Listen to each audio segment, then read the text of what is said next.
Alors, avant toute chose, je voudrais bien évidemment remercier chaleureusement Marie-Thérèse Butin.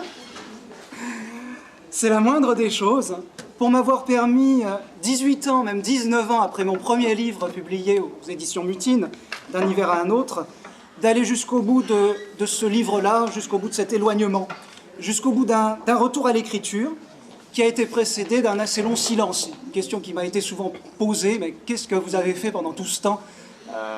Il y a presque donc 19 ans entre la dernière fois où je suis venu ici, là-bas sur la scène, et puis aujourd'hui. C'est aussi une des choses dont je parle dans le livre. Pourquoi ce long silence?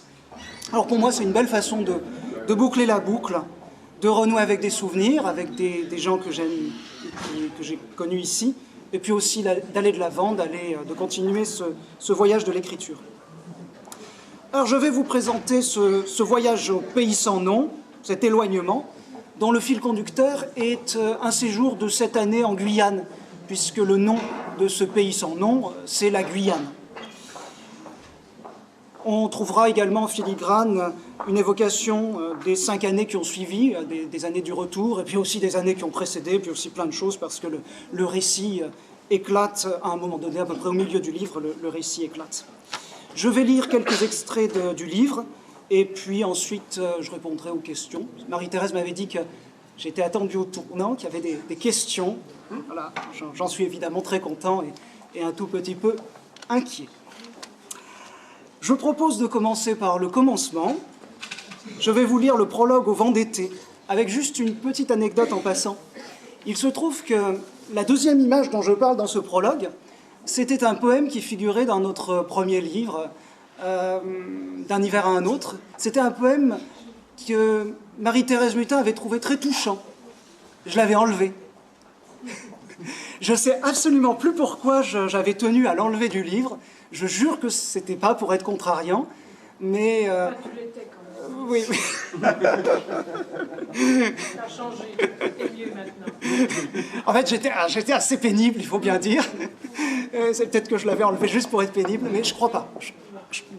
Quand même pas à ce point. Et donc, ce texte D'un hiver à un autre se retrouve 19 ans plus tard, voilà, dans ce prologue au vent d'été. Allez, on y va, je vous le lis, assez causé. Prologue au vent d'été, avec cette première question. Pourquoi abandonner votre siège et partir errer dans les étendues poussiéreuses de contrées étrangères? Dogen. Et voici la réponse d'Einstein, s'il vous plaît. Le temps s'écoule à une vitesse différente selon les sites occupés. Le narrateur de cette histoire a quelques soucis avec le temps, c'est pour ça qu'il s'en va. Et voici le prologue. Tout commence par ces 3 images. D'autres voulaient venir, aussitôt écartées. La première est encore assez nette. Au premier plan, reflet pâle sur la vitre striée de pluie, le visage en pleurs d'un jeune garçon. À l'arrière-plan, 2 silhouettes qui s'effacent à mesure que le quai s'éloigne. Sourire figé et signe de la main. La seconde est un plan séquence surexposé. C'est l'été. Un vent tiède fait trembler les blés et s'envoler la poussière du chemin. Du fond du paysage, 3 écolières s'avancent dans la lumière dorée, cheveux dénoués et jupons blancs flottant au vent. Lorsqu'elles parviennent à ma hauteur, ce sont 3 vieilles femmes. Sur la 3e, on ne voit clairement que les rainures blanches et les briques rouges du bord de la fenêtre où l'enfant s'est assis. Il regarde le mur de l'usine, le couple de tourterelles perchées sur le fil électrique, la toile de l'araignée. Des pas, des voix résonnent. Il sent que se rapproche à un cercle ou 2 déjà du centre de la toile, ce temps inéluctable où il sera trop grand pour le cadre de la fenêtre et où nul pas, nulle voix ne résonneront plus dans la maison vendue. Là, depuis, était vendue d'ailleurs. Il écrit dans sa tête un poème qui parle du mur, des tourterelles, de la toile et du cadre. Ces 3 images, je les aurais préférées moins tremblantes. Et l'écriture, de fait, froidement ou pudiquement, en a tant gommé qu'il n'en reste plus que ces lignes sans ombre. On laisse imaginer le reste. La vérité, pourtant, c'est que j'étais cet enfant né dans un monde en fin de course et tôt troublé par une conscience exacerbée de l'éphémère. Une telle sensibilité, que d'aucuns jugeront excessive, semble devoir s'exprimer de deux manières a priori antinomiques. D'une part, des accès de sensiblerie pleurnicharde qui vont de pair avec un irrépressible désir de permanence, voire d'enracinement. Très mauvais pour un voyageur. D'autre part, une propension à considérer le présent avec la distance de celui qui, marin embarqué pour un long voyage, rêveur emporté par son rêve ou écrivain au travail, s'absente de soi et se regarde partir. Des heures durant, impassible, indifférent, je reste à la fenêtre à compter les secondes. Enfant lointain, adolescent distrait, adulte incertain de sa propre présence, je peine à trouver place dans le mouvement du monde. Refusant le mouvement et redoutant le monde, je suis à peine là. Dans les pages du livre, l'âpreté insensée du réel, cependant, s'adoucit et parfois trouve un semblant de raison.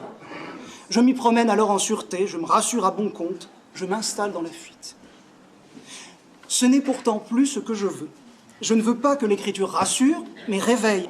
Je ne veux pas une écriture qui supplante la vie, mais qui la rend plus vive, jusque dans ses brûlures.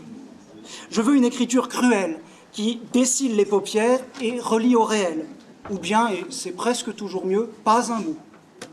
Je veux une écriture de clairs-obscurs et de silence, compagne discrète, murmurant à l'oreille, « Regarde, c'est beau, ça ne dure pas », dans les moments vifs. Je suis là, le fil tient bon, dans les moments morts, et même je l'accepte, souviens-toi, dans les moments où, vraiment... Alors je pars. Je pars pour de bon, finalement, avec pour seul bagage un sac et quelques carnets, cela peut être de trop. C'est la première, la millième fois, l'éternel grand départ vers un ailleurs sans doute salutaire, où le temps se perdrait dans l'espace. Est-ce que le monde existe? J'en chercherai les preuves. Les traits déçus des lettres, écrivain ornitho lâchant la proie des mots pour l'ombre des oiseaux. Je pars à l'autre bout du monde, avec la peur au ventre et une provision de questions. Ainsi, est-ce que, dans un pays sans saison, le temps cesse d'être un fardeau? Est-ce qu'on perd la mémoire en même temps que ces livres, ces musiques qui nous étaient si chères, mais qui peut-être avaient fini par nous piéger au lieu de nous sauver? Est-ce qu'ainsi allégé, on sera entré dans la danse de ce pays nouveau? Est-ce qu'on en parlera la langue qu'on m'a dit être faite de feuilles et d'eau? Est-ce que de ces épreuves attendues, comme une mue d'insectes, on sortira grandi ou flétri, assagi ou harassé, épanoui ou en lambeaux? Est-ce qu'au bout du compte, on aura su s'oublier, briser le mur, laisser le train filer, vieillir les écolières, s'affaisser la maison? Est-ce qu'on sera devenu, ne fût-ce que par moments, manguier seulement soucieux de ses mangues ou pieds de bananier? Et puis quand même, est-ce qu'on en reviendra? Voilà, les dés sont jetés, bagages et carnets posés sur le pas du prologue. J'ouvre ce livre, cette besace, où j'ai tenu serré en secret les images, les odeurs, les découvertes, petites ou grandes, les émerveillements, les effondrements, les mille riens glanés le long du chemin pour si peu finalement. Guère pour le souvenir, ni même pour baliser la route façon petit poussé prudent, mais pour le seul bonheur longtemps différé de pouvoir un jour venir, ici et maintenant, disperser cette gerbe de feuilles au gré du vent d'été. Alors voilà pour ce prologue. Après quoi, le narrateur de cette histoire s'en va, et il s'en va d'abord à Maripasoula, un bourg à la frontière surinamo-brésilo-guyanaise, à 500 km des côtes atlantiques de la Guyane, sans route donc, en tant que professeur de français. C'était même la première fois qu'un titulaire demandait à être envoyé là-bas, ils n'en revenaient pas. Ils voulaient savoir qui j'avais tué avant de venir, qu'est-ce que je voulais cacher pour aller me cacher là-bas. Ça inspirait confiance. Je pars donc dans des conditions qui sont confortables, en étant fonctionnaire. Je pars aussi en compagnie de mon épouse, Nathalie, et je suis même revenu avec elle 7 ans après, ce qui paraît-il est assez rare. Et mon épouse qui travaillera à Maripasoula dans un magasin qui vendait du matériel pour les orpailleurs. Elle avait fait des études en environnement, ça mène vraiment à tout. Et je découvre là-bas une réalité nouvelle, parfois violente à cause des problèmes d'orpaillage, toujours bruyante. Je découvre des gens parfois à la dérive, souvent merveilleux. Je découvre la culture Bushinengue, les gens du fleuve, la culture Wayana, les Amérindiens. C'est d'abord pour moi, et pour le narrateur du livre, un étourdissement des sens, une sorte de fièvre tropicale. et puis le rêve vire lentement au cauchemar. Les épreuves attendues sont bien là, je voulais des épreuves, j'étais servi, avec la maladie, avec la chute du hamac, riez pas, ça fait très mal, les meurtres, les tortures, la misère, une atmosphère de plus en plus délétère, et je vais vous lire un tout petit extrait d'un chapitre qui s'appelle « Le radeau et la mer », qui évoque la situation au village cette année-là à Maripasoula. C'était pas toujours aussi catastrophique, mais voici juste un petit aperçu. Matin paisible. Je remonte à pied la piste qui va du fleuve au collège. Une demi-heure de marche, habituellement ponctuée de bonjours et de palabres. Mais il n'y a plus personne. Une porte s'entrouvre et se referme. Les rares visages aperçus sont crispés, les regards fuyants. Cette nuit, notre vieille voisine indienne a été tuée de plusieurs balles perdues, tirées à bout portant. Ce n'étaient pas des feux d'artifice ni des pétards qui m'avaient réveillé, mais des tirs de Kalachnikov. Il est chanceux, l'homme qui, comme moi, ne sait pas faire la différence entre le bruit d'un fusil de guerre et celui d'un pétard. Quelques balles ont atteint notre toit. On m'explique ce que je sais déjà, on me raconte. Dans ce territoire reculé, qui échappe en partie au contrôle de l'État, nombreux sont les hommes qui viennent des pays voisins pour travailler dans l'or. Ils se voient confisquer leurs papiers et triment pendant quelques mois dans des conditions inhumaines. La paye, qu'elle arrive, permet de nourrir des familles lointaines au Brésil, ou bien est dépensée au bordel et au bar. Mais la paye, souvent, n'arrive pas. Certains se révoltent, s'enfuient du chantier, reviennent pour prendre l'or. Il y a quelque temps, 2 personnes ont été tuées dans une attaque. La cuisinière du site et l'un des assaillants. Peu de temps après, les hommes de P, un des gros orpailleurs du village, ont capturé 6 Brésiliens et les ont torturés. Épines de palmier kunana plantées sous les ongles. Brûlure de cigarettes, début d'immolation. Parmi les tortionnaires, il y a des parents que je croise tous les jours. Comme dans tout bon western, chacun connaît leur nom et chacun se taira. L'un des rescapés, laissé pour mort, est parvenu à ramper jusqu'au dispensaire. Parfois, le Brésil affrète un avion militaire pour évacuer ses ressortissants. On enquête. On envoie l'armée, ces commandos vêtus de noir qu'on croise alors au petit matin, rampant dans les fossés pendant qu'on part admirer des oiseaux. La situation se calme, tout est oublié, et puis tout recommence. Cette fois, les miliciens ont pénétré chez tous les Brésiliens. Ils ont pris les radios, les quads, les bijoux. Ils ont aussi menacé les Indiens de représailles, car leur territoire est l'objet de convoitises, et qu'ils pouvaient ainsi faire d'une balle plusieurs coups. La rumeur se propage. Toutes les filles indiennes du collège vont être violées. Ils l'ont dit. Je regarde, éberlué, la file des Indiens qui quittent le collège et se dirigent vers les longues pirogues qui les attendent pour les ramener dans leur village, à quelques heures de navigation en amont de Maripasoula.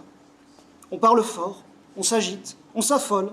M, qui est d'origine portugaise, a quitté le village. Il s'est fait agresser, a-t-il dit, mais d'aucuns le soupçonnent d'avoir profité de la situation pour tenter d'obtenir un poste plus tranquille. Pendant ce temps, la capitale tangue tout autant, secouée par les affrontements entre des manifestants excédés et les forces de l'ordre.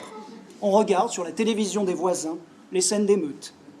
Bientôt, comme le calme succède toujours à la tempête, la ville et le village ravaleront leur rage. Ce tout petit pays ballotté entre une Amérique du Sud qu'ils redoutent et un océan Atlantique auquel ils tournent le dos n'est pas le radeau de la Méduse. Il tient bon, et l'on ne s'y dévore encore que sporadiquement. Bon an, mal an, la croisière continue. Pour ne pas perdre de pied dans cette atmosphère délétère, dont vous avez entendu un tout petit aperçu ici, je m'enferme. Je pars en forêt, mais un jour je ne peux plus partir en forêt parce que je suis blessé, je peux plus marcher. Donc je m'enferme et j'écris. J'écris un livre qui s'appelle Le Grillon de l'automne, qui a été publié en 2004 dans une première version et réédité en même temps que L'éloignement chez un autre éditeur.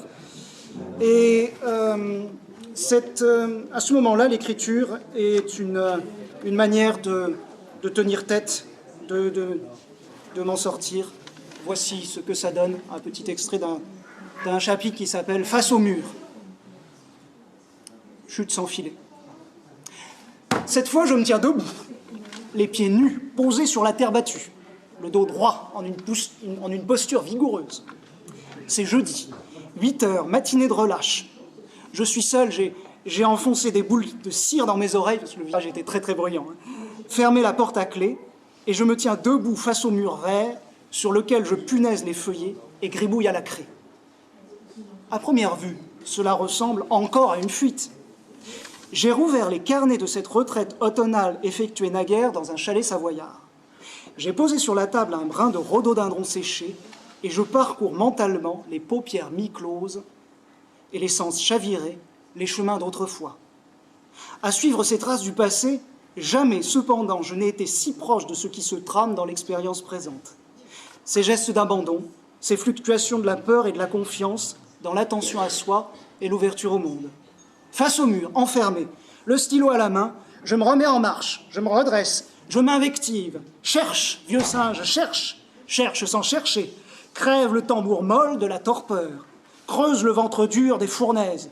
Cherche ici où tout s'effondre, cherche là où tout se tait. Regarde sans ciller. Ton monde n'est pas solide. Tout y tangue, tout y tremble, tout y transpire. Fais valser tes ankyloses et tangue à ton tour. Réapprends la danse ardente de l'oiseau de feu, dans l'éblouissement des fleuves et le crépitement des forêts. Brise une épine de kunana et pique dans le vif. Tisse la trame d'un poème agissant, généreux, métissé, tranchant.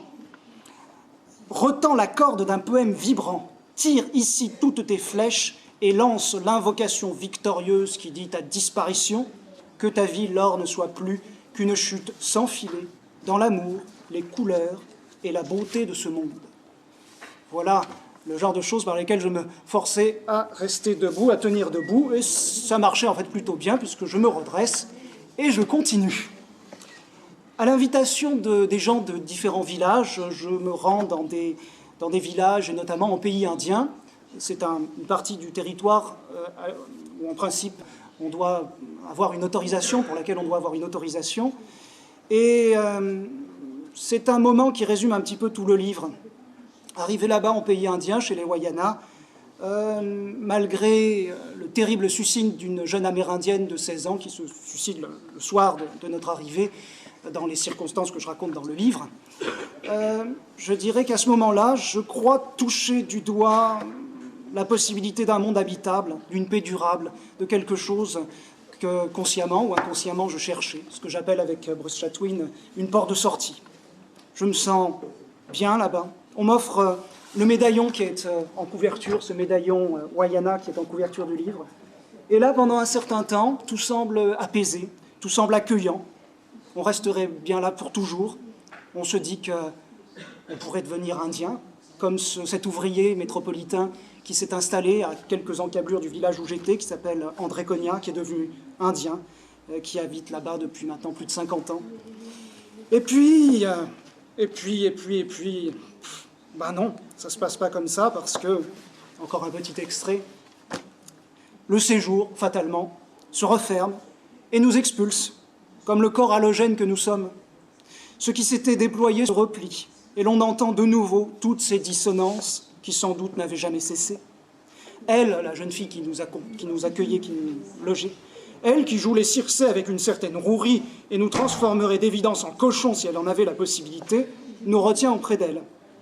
De ne pouvoir partir, on se sent enserré. De ne pouvoir rester, on se sent rejeté. Dans la nuit redevenue morose, la pluie balaie le toit de palme, qui fuit par endroits, on ne le remarque qu'à présent. On a froid, on a faim, et l'averse se redouble. Bien avant l'aube, dans ce tout petit village de Talouenne, je m'assois près du foyer en quête de chaleur. Un comble en Guyane. La mère de Yuli, une femme aux traits doux et usés, s'approche alors de moi, et sans un mot, prend un morceau de bois d'encens et s'en sert pour m'allumer un feu délicieux. Je comprends maintenant pourquoi les feux du village sentent si bon. Ipokmanai, merci, merci. Je me mets d'accord avec elle pour partir avec la première pirogue. On quitte ainsi le village le cœur lourd. Aïwen, c'était un de mes élèves, rentre avec nous, qui me fait présent d'un petit ciel de case en médaillon, une sorte de mandala Wayana que je serre dans ma main sans trop savoir pourquoi. Que peuvent bien avoir encore à me dire, à moi, ces animaux fantastiques qui dansent en cercle sur fond de nuit? Que faire de cette histoire, des lambeaux de cette harmonie brisée, de cette tristesse, de cette beauté, du souvenir de cette jeune fille morte au visage lunaire? Que faire de ce voyage? Pourquoi éprouvais-je soudain un tel sentiment d'intime dévastation que même la course de la pirogue n'atténue pas? Je me rends compte, à l'issue de ce premier séjour à l'intérieur de la Guyane, que je n'ai pas avancé d'un pas, que tout ça, c'est resté d'une certaine manière étranger à moi, qu'il faut que je vive des épreuves qui me soient propres, que ce n'est pas pour moi le chemin que de devenir amérindien. J'aurais pu, d'autres occidentaux l'ont fait, c'est pas pour moi. Moi, je suis un lettré et d'une certaine manière, ce n'était qu'une illusion. Il fallait peut-être aller là-bas pour m'en rendre compte vraiment, même si je m'en doutais quand même avant de partir. Je change de lieu, je viens sur la côte cette fois, à Balata, près de Matoury, pour ceux qui connaissent un peu la Guyane, quartier des étrangers. Alors là, les Haïtiens principalement, presque tous mes élèves étaient Haïtiens, des Haïtiens dont beaucoup arrivaient directement d'Haïti, des Brésiliens, des Amérindiens, des Péruviens, des Guyanéens, quelques métropolitains aussi, pas beaucoup, quelques créoles. Et surtout, toute cette deuxième partie, elle est centrée sur une rencontre capitale.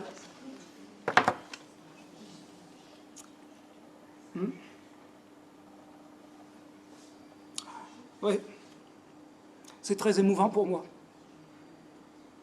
Avec un jeune Amérindien Palicourt. C'était un de mes élèves.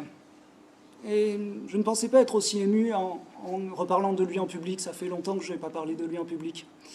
Un de mes élèves avec qui on a sympathisé et qu'on a eu en fait à la maison pendant pratiquement 6 années. Un Indien Palicourt, un peu à la dérive. Au début, un peu à la dérive, à la fin, complètement à la dérive. Et cette rencontre me pousse à changer de direction pour le livre. Change vraiment la direction du livre, la direction du voyage. Elle me pousse dans le livre à revenir sur ma propre enfance, ma propre adolescence. Elle modifie aussi complètement ma manière d'enseigner. Un petit exemple, un petit hommage à celui que dans le livre j'appelle Eliton. Ça s'appelle « Le travail et la vie », à propos d'Eliton et de l'enseignement, puisque je parle aussi de ça dans le livre. Évidemment, j'en ai fait qu'un en 12 ans, là. J'ai tout mis dedans. Parfois, je me souviens de mes débuts.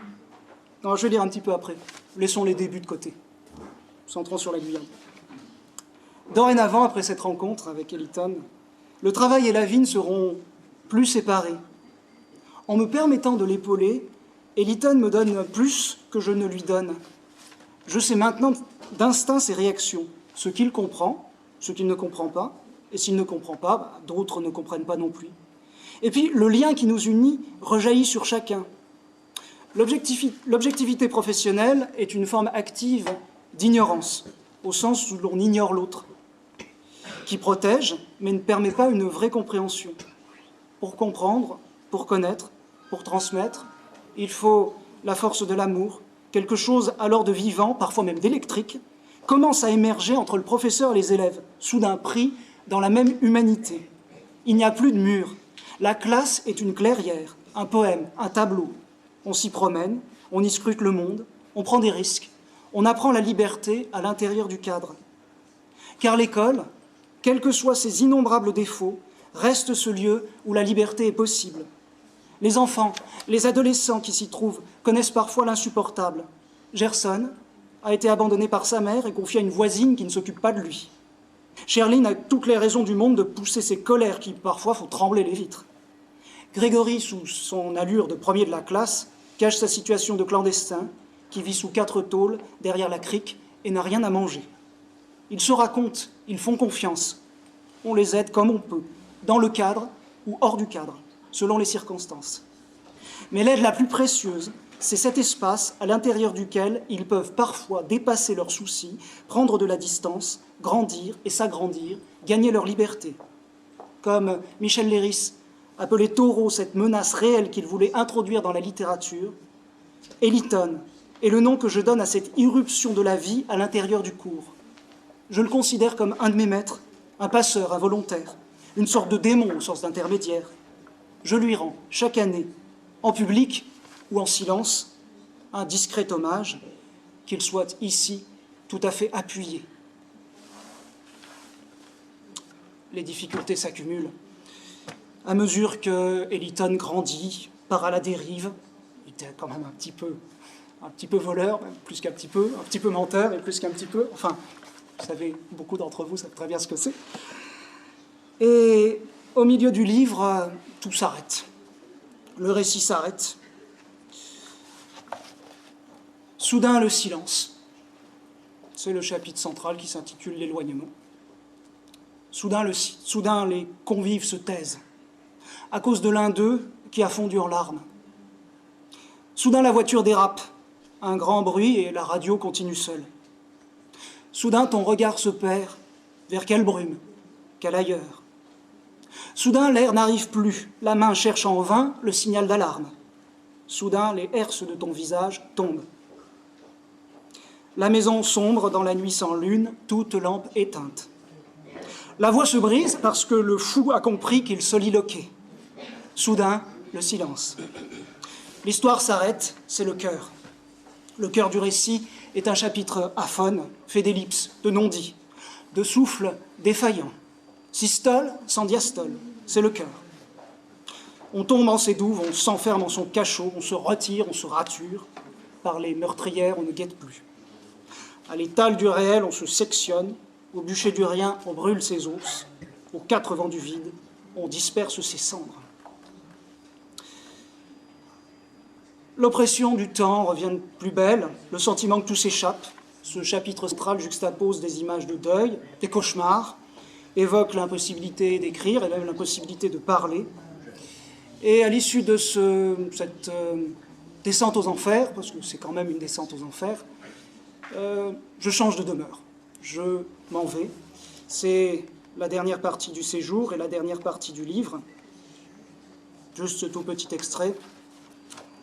À la fin du voyage, il n'y a plus de chemin. Sur l'ancien chemin rouge qui passait devant la deuxième maison, maintenant goudronné, les voitures roulent vite. Les bananiers sont toujours là, mais comment parler d'ermitage? La forêt qui cachait la maison sera bientôt rasée, les singes ne m'approcheront plus. Du temps où Eliton y dormait, les voleurs évitaient la maison. Hier, il en est venu un qui a fracturé la voiture et glissé sa main par-dessus le volet. L'étau se resserre. Il faut s'en aller. J'ai déjà découvert le prochain lieu où partir et renaître à nouveau. Un grand arbre y croîtra sur les cendres du rêve. Dans cette dernière partie, et cette dernière maison, tout est, je dirais, beaucoup plus apaisé. C'est la maison au manguier. Et cette fois-ci, c'est l'écrivain qui est assis sur sa terrasse face à ce grand manguier, qui finalement fait lui-même figure d'Indien. J'évoque le jardin, d'autres voyages à l'intérieur du voyage, le Brésil, l'Écosse, Madère, les averses, l'odeur des fruits, l'enfance, à travers la naissance aussi de mes deux enfants, Léo et Clément, la maladie, qui est toujours présente en filigrane du livre, et le retour en Savoie, qui est un retour triomphal. L'écriture apparaît de nouveau comme possible alors qu'elle ne l'était plus. Les références littéraires, les poèmes sont plus nombreux. La fin du livre est dédiée à un poète arménien, helvético-arménien, que j'ai rencontré, qui s'appelle Vaïgodel. Et c'est à la suite de la rencontre avec Vaïgodel que je me suis remis à écrire, que j'ai écrit L'éloignement dans un temps très ramassé, à Genève en janvier 2012. C'est ce que je racontais à l'instant d'ailleurs. En janvier 2012, je suis revenu à Genève, où j'avais passé une partie de mon enfance, hanté par le fantôme de Nicolas Bouvier, qui est quelqu'un que j'aime infiniment, auquel j'étais infiniment attaché. Je me retrouve à Genève, je croise le fantôme de Bouvier partout, je pleure sans arrêt. Vous avez compris que j'étais un grand pleurnichard, donc je pleure à tous les carrefours de Genève. Je rencontre Vaïgodel et longue discussion, et là je me rends compte que c'est plus possible, que ça y est, il est urgent de se remettre à écrire, que écrire est de nouveau possible. C'était complètement fou, parce que je croyais vraiment que c'était terminé, que j'avais perdu cela de vue. Du jour au lendemain, toutes les barrières sautent. Je m'enferme, sans m'enfermer. J'ai travaillé de nuit en 6 mois, et donc en bouclant, ce qui pour moi est très vite, très rapide, l'écriture de l'éloignement, comme un caillot de sang, comme un caillot qui bloquait la circulation du sang et qui saute. C'est une délivrance. Je dis que je peux désormais assumer mon écrivanité. J'aime bien ce terme. J'écris et ça ne sert à rien, ça résume tout. Tout en sachant que tout ça est très fragile. Alors je vais vous lire un dernier petit texte pour la route. C'est un extrait du poème dédié à Weigel. Voici un extrait donc de la Soumission. Je suis assis à mon bureau, le torse nu, ici, tel une sorte de fakir. Papier froissé du rouge-queue, tic-tac de l'horloge, silence. Entre l'aigle et la page, le fil invisible d'une araignée céleste. La maison vue depuis les crêtes, un point minuscule. Papier froissé sur le poirier, dans la corbeille. Au faîte de l'arbre, le rouge-queue n'ignore plus que nous sommes voisins. Finalement, il n'y a rien d'autre à faire que de lisser sa plume en entonnant un air brouillon, papier froissé. Parler sans parler, écrire sans écrire, voir sans regarder, être là, intensément, désespérément là, un rien rayonnant, un petit rien du tout résonnant, un petit rien du grand tout raturant, se biffant, éclatant, se dissolvant dans l'aigle et le ciel. Froisse, plie et déplie, délire, déploie, entre dans la danse sans danseur, le spectacle sans spectateur, le voyage sans voyageur, au pays sans nom, allant et venant, allant et venant. Des années durant, et discuter, tenter de biaiser avec ce beau désir de dire. Au miroir du poète, c'était Weigel, la peur a volé en éclats, laissant apparaître le diamant de mon désir. Dès lors, je ne puis qu'assumer au mieux et plume à la main mon écrivanité. J'écris comme le chat ronronne quand il a mal ou quand il est content. J'écris sous la dictée, vite et sans effort, à l'écoute de ce qui est moi, de ce qui ne l'est pas, de ce qui est plus vaste, de ce qui est. J'écris, je ne crains plus d'être interrompu, car l'écriture n'est plus mon théâtre, et si elle le redevient, l'interruption jette bas le masque. Si le monde ou l'enfant rouvre ma porte, qu'il soit le bienvenu. Comme l'oiseau même posé reste un oiseau, l'écriture, hors l'envol du moment où j'écris, est ma demeure. Habiter, c'est sur cette page voir comme tout vibre, comme tout est mouvant, comme tout mouvement de lui-même se libère, comme dansent les signes. Tout ici s'embrase et consume le charbon des mots. Cernée par la nuit, la pièce où j'écris flamboie, visible des crêtes. Cette pièce, ce crâne, cette page, tout brûle. Gloire à la flamme et à ses porteurs, puissais-je brûler aussi en elle, puissais-je la porter vaillamment, et puissais-je en réchauffer à mon tour mes compagnons, les passants, les vivants, les migrants, mes chers, mes inconnus, mes disparus, rassemblés ce soir, en cercle bienveillant, autour de cette pièce, gloire à nous. Et l'on avance ainsi, sans nul chemin, ça s'ouvre et se ferme, c'est le chant, le cœur battant, la sève et le sang, le verbe et la vie réunis. Plus de forme qui enferme, plus rien à semer ni à discuter. Puis, ce sentiment même, comme un limon, se dépose, et c'est sans amertume que le texte s'arrête, ne laissant à l'aube que la certitude d'une vie réconciliée. La vraie fin du livre et la vraie fin du tout court est beaucoup moins triomphale, mais je propose d'en rester là, sur cette note-là qui me semble pas trop désolante. Merci pour votre écoute. Si vous avez maintenant des questions, la partie, disons, d'exposé, de lecture est terminée, donc je répondrai bien volontiers à toutes les questions que vous pouvez me poser.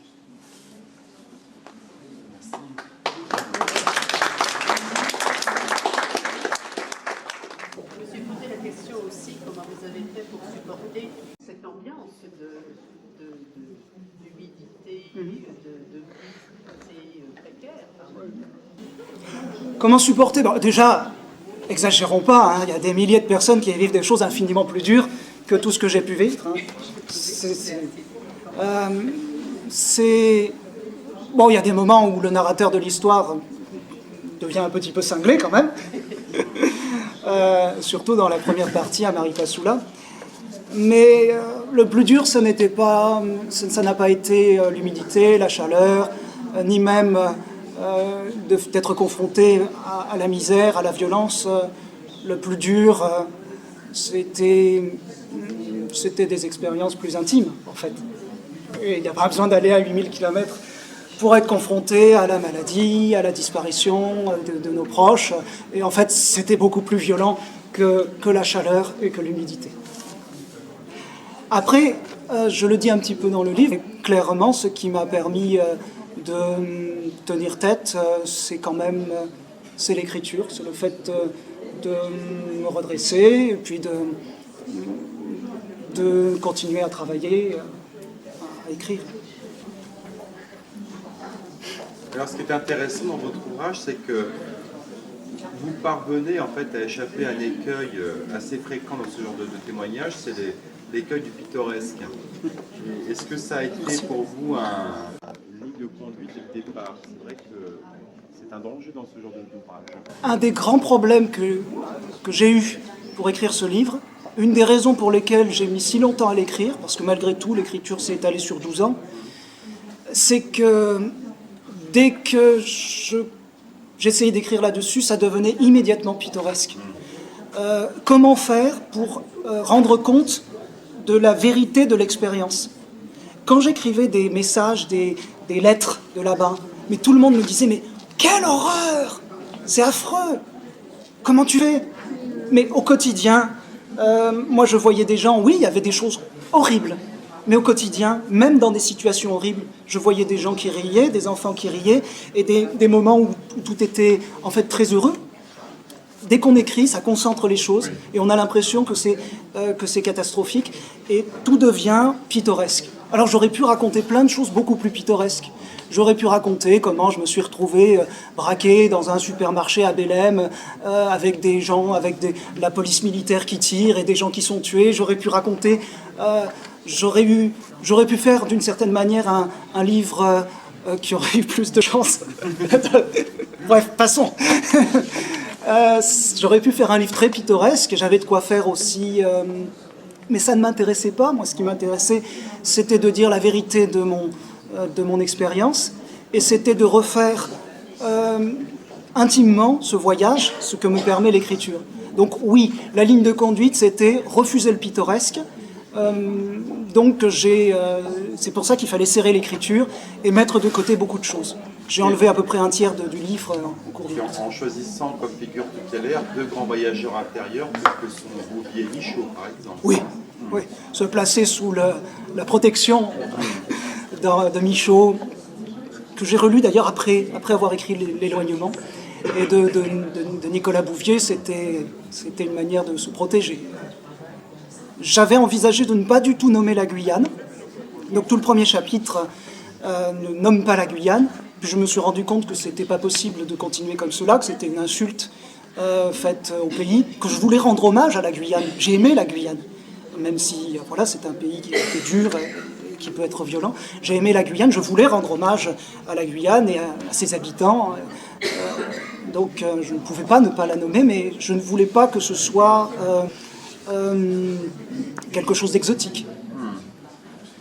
Alors, est-ce que vous avez depuis envoyé le livre à quelques amis qui seraient restés en Guyane?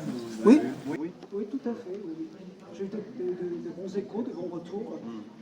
Si j'ai vexé quelqu'un, il ne me l'a pas dit. C'est toujours le risque, j'ai très peur. Voilà, on dit des choses qui sont parfois mal reçues. Pour l'instant, je n'ai pas eu d'écho. On ne m'a pas signifié que j'étais persona non grata en Guyane. J'espère y retourner un jour. J'adorerais y retourner un jour.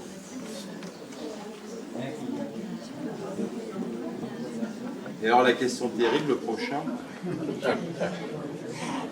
L'éloignement, pour moi, a libéré complètement l'écriture. Donc, depuis la fin de l'éloignement, j'ai dû écrire peut-être, je n'exagère pas, mais peut-être 10 ou 15 fois l'éloignement. J'écris tout le temps, je sais ce que je dis dans le dernier poème. Il n'y a plus aucun problème avec cela. J'ai plus la méfiance que j'avais vis-à-vis de l'écriture. Et c'est devenu... J'étais un enfant doué pour l'écriture. Ça, c'est le problème des gens qui sont doués très tôt. C'est pareil en musique. Ils apprennent vite à jouer, et après, il n'y a que de la technique.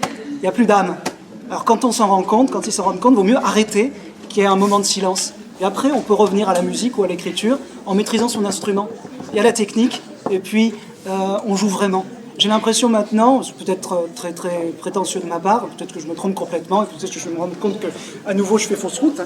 J'ai l'impression que maintenant je peux écrire pour de bon, que mon instrument ne me fait pas défaut.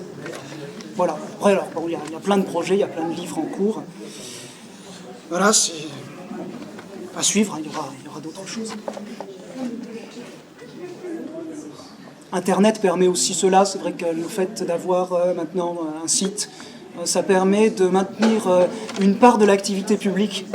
L'écrivain, contrairement aux musiciens, se replie facilement.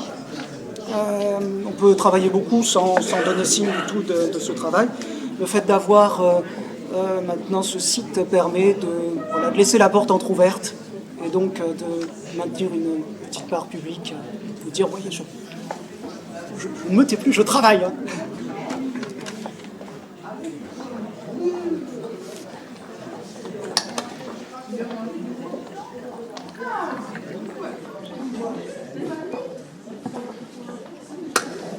Le thé, c'est génial parce que ça permet de ménager des moments de silence.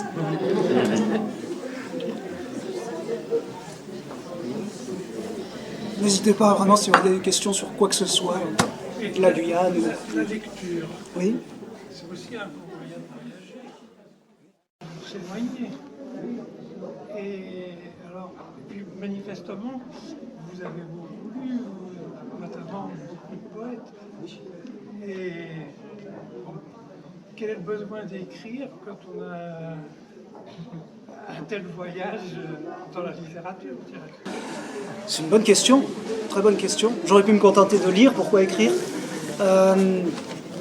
Pour moi, l'écriture est une autre forme de lecture. C'est-à-dire que j'ai toujours lu des livres, et beaucoup, et très tôt, pas du tout pour les livres, mais pour lire en moi et autour de moi. Voilà. C'est une paire de lunettes qu'on pose et à travers laquelle on voit.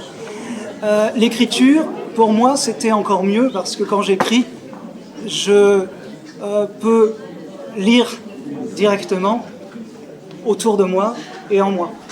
Les livres des autres me permettent de le faire, mais l'écriture me permet de le faire avec une profondeur beaucoup plus grande. Il y a une intensité qui est incomparable.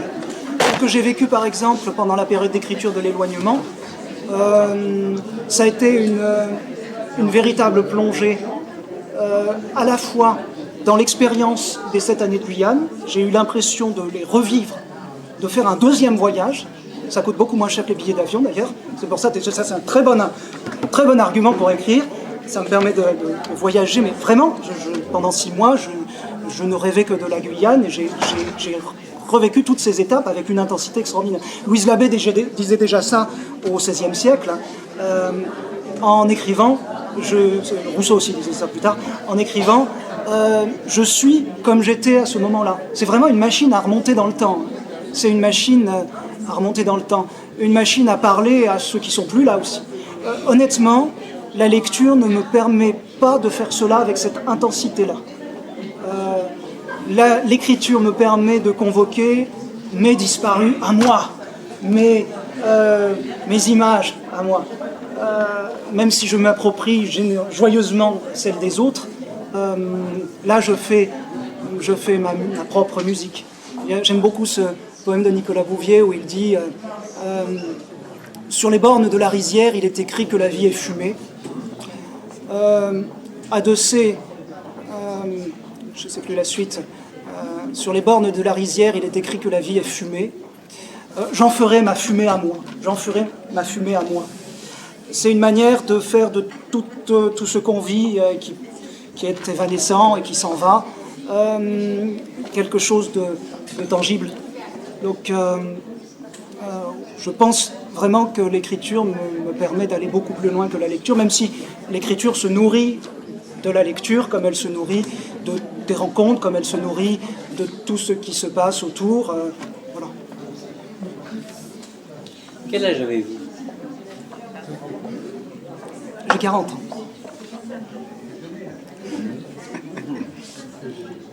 Oui. La question du temps étant quand même assez présente lorsque j'ai écrit.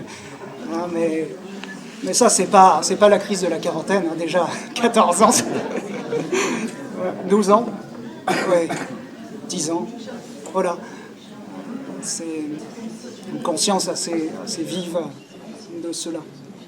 Les quais de gare très tôt, ça m'a ça me fendait le cœur. Ça permet une certaine intensité.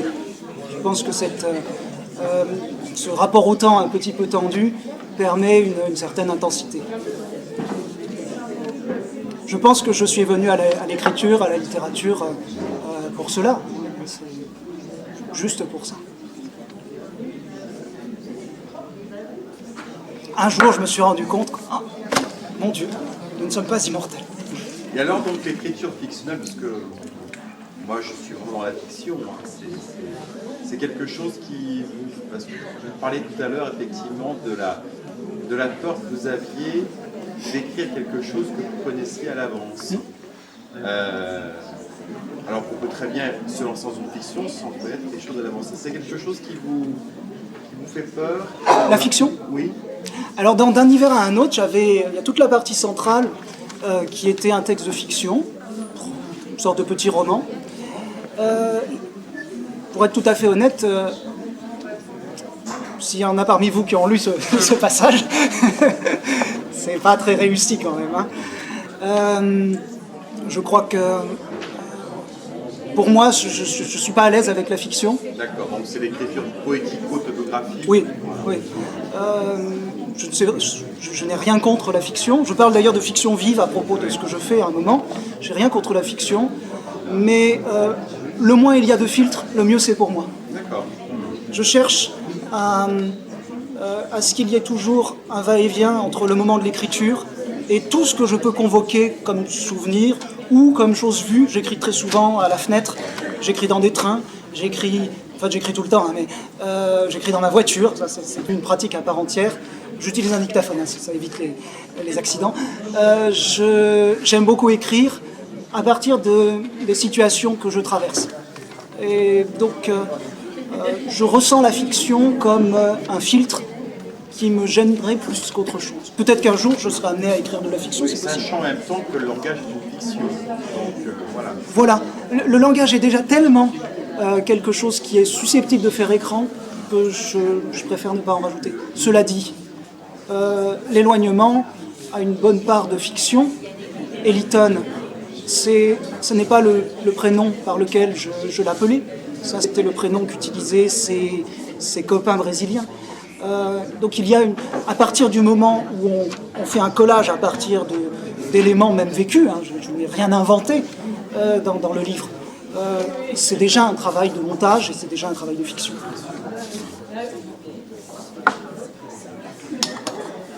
Peut-être une Question, mais vous écrivez manuellement au clavier par dictaphone?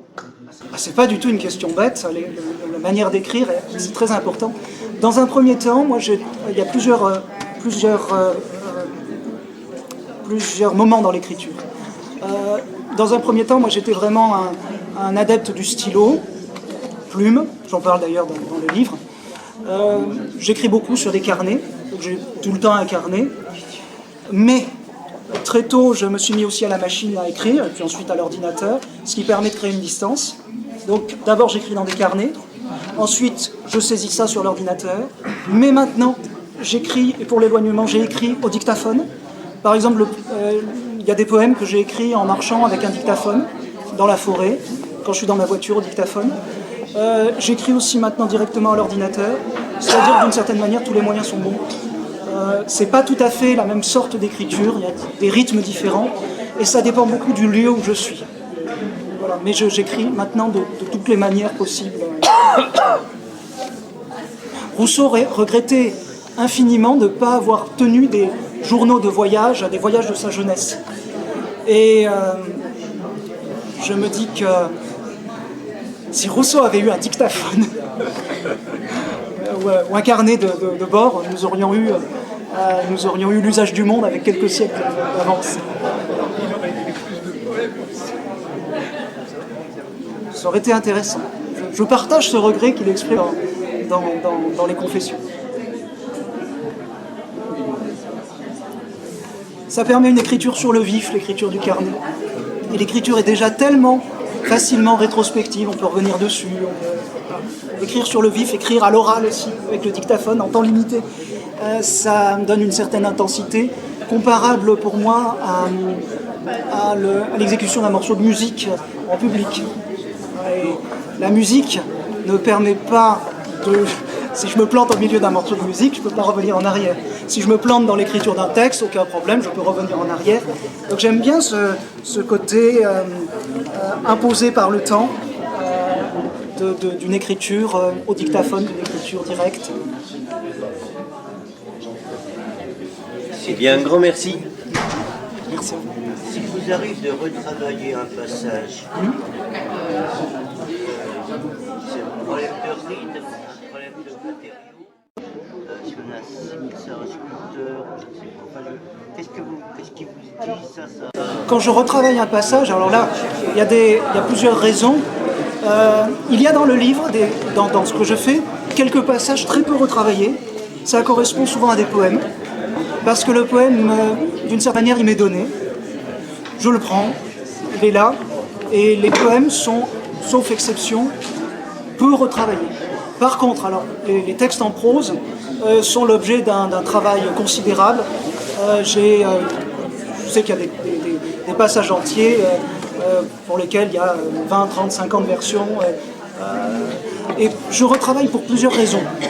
Alors il peut y avoir effectivement des problèmes de rythme, des longueurs, ce qui ne veut pas dire que aux yeux du lecteur, il ne reste pas des longueurs, c'est évident, mais pour arriver à trouver le rythme qui me correspond, qui me convienne, ça demande beaucoup de temps, ça demande à enlever. En général, je pars avec beaucoup de matériaux. Pour l'éloignement, le livre était beaucoup plus long, donc j'ai eu un gros travail pour enlever. J'ai enlevé, sur un volume comme ça, j'ai enlevé l'équivalent de 150 pages au moins. Donc il y a un travail pour aller à l'essentiel, enlever ce qui relève de l'anecdote personnelle, arriver à enlever l'anecdote, arriver à enlever ce qui m'est propre mais qui n'a pas d'intérêt pour le récit, pour le lecteur, me semble-t-il. Enlever ce qui est donc un petit peu secondaire. Ça peut être aussi, il y a des passages pour lesquels je me rends compte que c'est faible, ça se relie mal, parce que la matière sonore est trop lâche. Donc là, je vais travailler les sons. Je travaille quand même beaucoup les sons. Donc il va y avoir des passages que j'ai travaillés uniquement sur le plan des sons et des rythmes. Et il y a d'autres passages que je retravaille surtout pour les images. Par exemple, le prologue, c'est des images. Mais je crois que l'essentiel, c'est d'arriver à sortir d'une anecdote individuelle pour lui donner une dimension qui soit une dimension littéraire et qui soit une dimension partageable.